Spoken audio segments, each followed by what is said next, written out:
কলিতে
যে রাধেশা গৌরহরিব সমবেত আজকে কীর্তন আসরে উপস্থিত অনেক অনেক দূরান্ত হইতে আগত অনাহত এবং অভ্যাগত এই গ্রামের সকল ভক্তবৃন্দ, যে ভক্ত যে স্থানে বসে যেমন ভাবে আপনাদের সভাকার শ্রীবাদ করতে জানাই। আমি অধমা স্মৃতি সূত্রধর এবং আমার এই ক্ষুদ্র সন্তানের পক্ষ থেকে জানাই আপনাদের শ্রীচরণে শত সহস্র জয়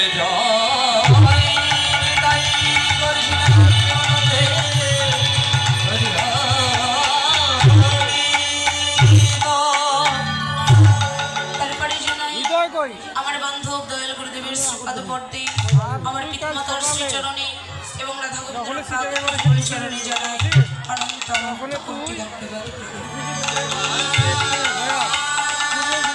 আজকে আপনাদের সম্মুখে দণ্ডায়মান হয়েছি দুটো হরি কথা তথা দুটো কৃষ্ণ কথা আস্বাদন করাবো এই মনোভিলাস নিয়ে উপস্থিত হয়েছি।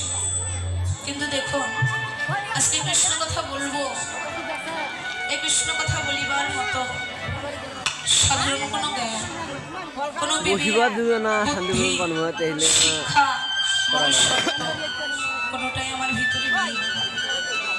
তবে মহাজন বললেন, গুরু কৃপা হি কেবল, কৃষ্ণ যদি কৃপা করে কোনো ভাগ্যবাণী আর গুরু অন্তর্যামী রূপে শিখাইয়া যদি কোনো ভক্ত সকাল সকাল সদ্গুরুর শ্রীবাদ পড়তে আত্মনিবেদন করিতে পারে, তার এই দেহখানা। যদি কোনো ভক্ত সকাল সকাল বৈষ্ণবের শ্রীচরণে আত্মনিবেদন করে, বৈষ্ণবের ছত্র ছায়ায় যদি কোনো ভক্ত থাকে, যদি কোনো ভক্ত পাপি তাপি অবহেলিত পদদলিত যে কোনো ভক্ত যদি কোনো বৈষ্ণব শ্রীচরণে মায়েরা আপনারা বেশি মন দিয়ে শুনবেন, কেননা বাবারা মায়েদের ভক্তি আছে 12 আনা আর জ্ঞান আছে 4 আনা, আর আমার বাবাদের জ্ঞান আছে 12 আনা, ভক্তি আছে 4 আনা। ভক্তদের ভগবান বললেন, আমি ভগবান গেদির নয়, আমি ভগবান ভক্তির, আমি ভগবান। যদি জ্ঞান দিয়ে পাওয়া যেত, আপনারা সবাই নদিয়া নবদ্বীপে গেছেন, অনেকে অধ্যয়ন করেছেন শ্রী চৈতন্য চরিতামৃত। সেই চৈতন্য চরিতামৃতে বললেন, জ্ঞান কর্মে যোগ ধর্মে নাহি কৃষ্ণ বশ, কৃষ্ণ বশ হেতু এক প্রেম ভক্তির। আপনি শাস্ত্র অধ্যয়ন করে, আপনি শাস্ত্র পড়ে জ্ঞানী হতে পারবেন বাবা, কিন্তু শাস্ত্র পড়ে কখনো ভক্ত হতে পারবেন না। কথাটা কেন বললাম? তাহলে কি শাস্ত্র না পড়বো না? অবশ্যই পড়বো। এখানে বললেন শাস্ত্র পড়ে জ্ঞানী হওয়া যায়, কিন্তু শাস্ত্র পড়ে কখনো ভক্ত হওয়া যায় না। গুরু ভক্তি তত্ত্বসুধা গ্রন্থে বললেন, যারা কেবল নরকের ভয়েতে শাস্ত্র অধ্যয়ন করে, যারা ভয়েতে শাস্ত্র অধ্যয়ন করে, তারা হচ্ছে বৈদিক ভক্ত। আর যারা আমার রাধা গোবিন্দের অপ্রাকৃত লীলা রস হৃদয়ে গেঁথে স্বরূপের সাধন করে, তারাই হচ্ছে আমার রাগানগা ভক্ত।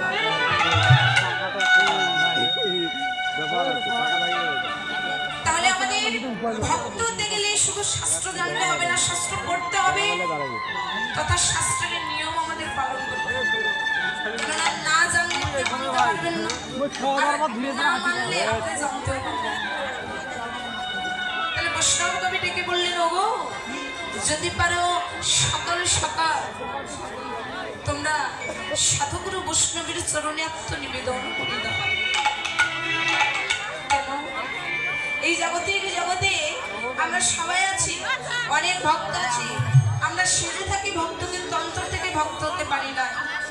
আবার কিছু কিছু ভক্ত আছে আমরা সেজে নিই অথচ অন্তরে কৃষ্ণ প্রেম ভক্তিতে পরিপূর্ণ। তো আজকে রজনীতে এই রাত্রি বেলায় এত ভক্ত পাবো আশা করি। হাত ধরে দিয়ে কিনবো মা করবো না এসব খারাপ করে দিই গরম চলাই দিয়ে একটি ব্রত পালন করছি বাবা না করছি। আজকে একাদশীর নামটা কি? উত্থান একাদশী, তাই না? তা উত্থান একাদশীর ব্রত সম্পর্কে আমরা সবাই এসেছি। এই ব্রতর মাহাত্ম্য কিছু আমাদের জানা উচিত।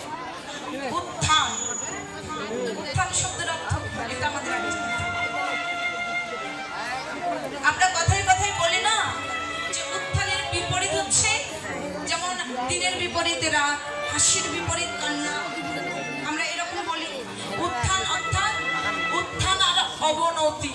অবনতি অর্থাৎ নিচে। আমরা অনেকে বলি না তোর এই কাজের অবনতি হচ্ছে, এটা হচ্ছে অবনতি। আর উত্থান শব্দের অর্থ উপরে ওঠা। সেই ব্রত করলে আমরা ওপরে উঠতে পারবো। কোন ওপরে? না, যেই ব্রত করলে আমরা প্রভুর চরণে তাড়াতাড়ি পৌঁছাতে পারবো, সেই ব্রতটার নামই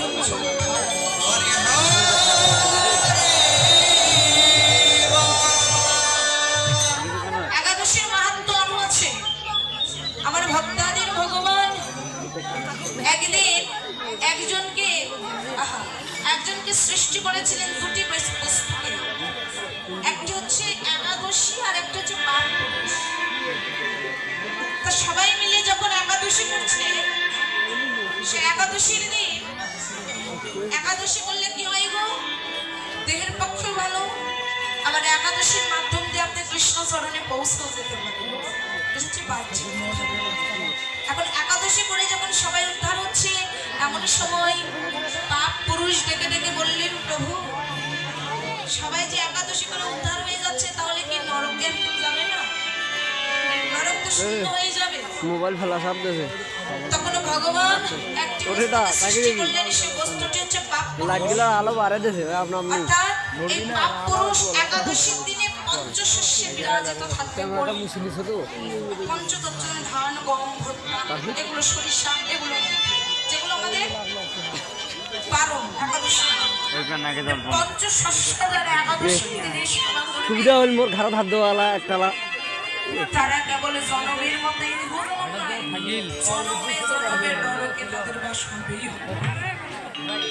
তাই অনুরোধ, আপনারা যারা করেছেন তারা তো করেছেন, যেনারা করেন না। সকালের কথাটা বলেছিলাম, মা আমার যে দেহ চাই আমি কি করব? অনেকে বলে আমরা কলিযুগের মানুষ, সারা জীবন যদি দেহ চাই মাছ মাংস খাবো, সারা জীবন যদি দেহ চাই কুপথে যাব, অসৎ পথে যাব, সারা জীবন দেহ যদি চাই আমরা অসৎ সঙ্গ করব, তাহলে কি কখনো কোনো দিনের তারা আমরা উদ্ধার হতে পারবো? বাবা উদ্ধার হতে পারবো না। তা মরে যাচ্ছে সব সময় মুখ খাজু বাবা, ওই পাশে লোক গেলে না কিবা কর কেন বাবা, এই যে থাকা যাবে না। ও ভাই অনেক খাচ্ছেন পাশে খাচ্ছেন চলে সেটা ওইসে যা থাকো দাদা। ওহ মত মাশরুজ বিদ্যা মহত্ব অহংকার রূপ যৌবন, এই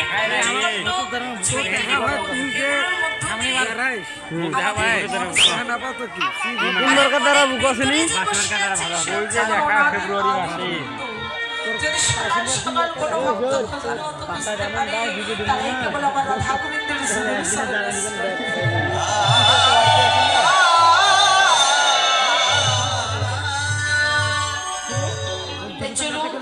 আমরা আর বিলম্ব না করে আস্বাদন করবো। ইতিপূর্বে আপনারা শ্রবণ করলেন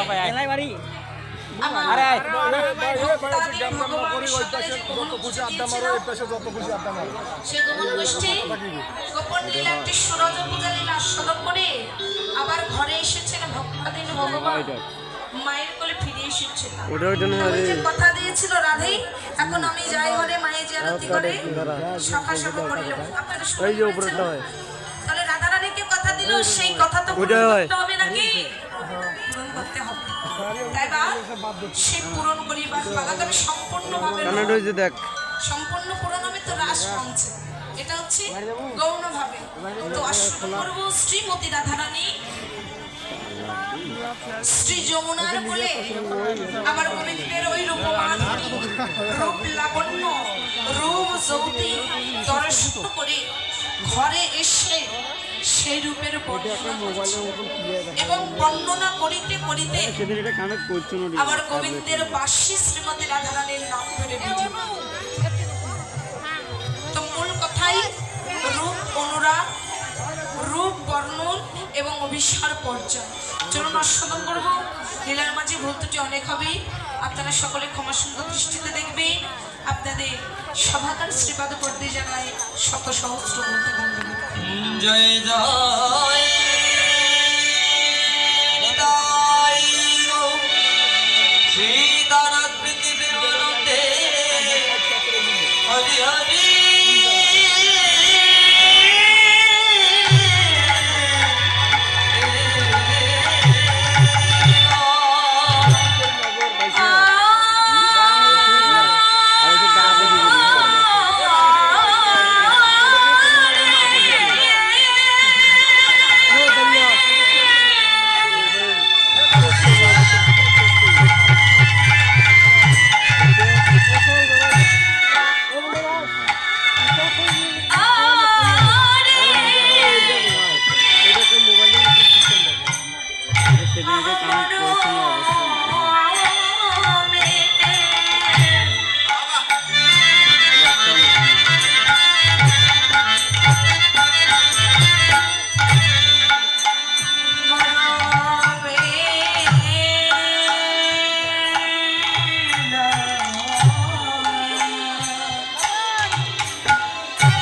লাগিয়াছে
নন্দন কৃষ্ণ যিনি ছিলেন মা যশোদার নন্দিনী লোহিত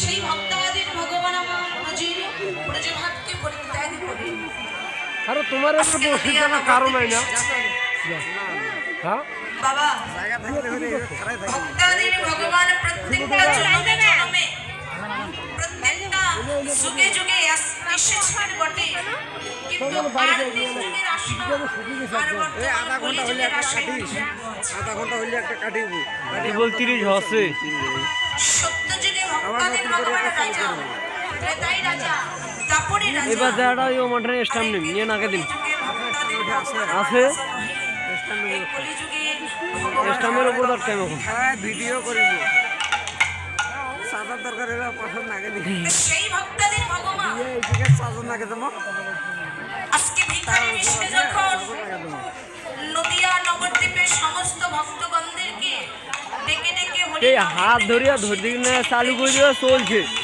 ডাচ বাংলা হইতে থাক ঠিক সেই সময় নদিয়ার নরনারী তথা যত ভক্ত কটা কাছে নিবে স্টামিলা দেখি নমারে সেই ভক্তবৃন্দ নিলে ভালো অনুষ্ঠান বাদ মনে করে যে আজকে আমার ভিডিও করার জন্য গৌরীর এলাই সুবিধা অপরূপ মাধুরী গারপাড়া এখন ধরে নাই বেরোলে জগতে দর্শন করে। গারপাড়া এখন ও ভাইরা, আমার গারপাড়া হই বছর এলাই শ্রবণ করা বেরিয়ে আছে এটা কিন্তু অনেক ভাগ্যের পূর্ণ ফলে আজকে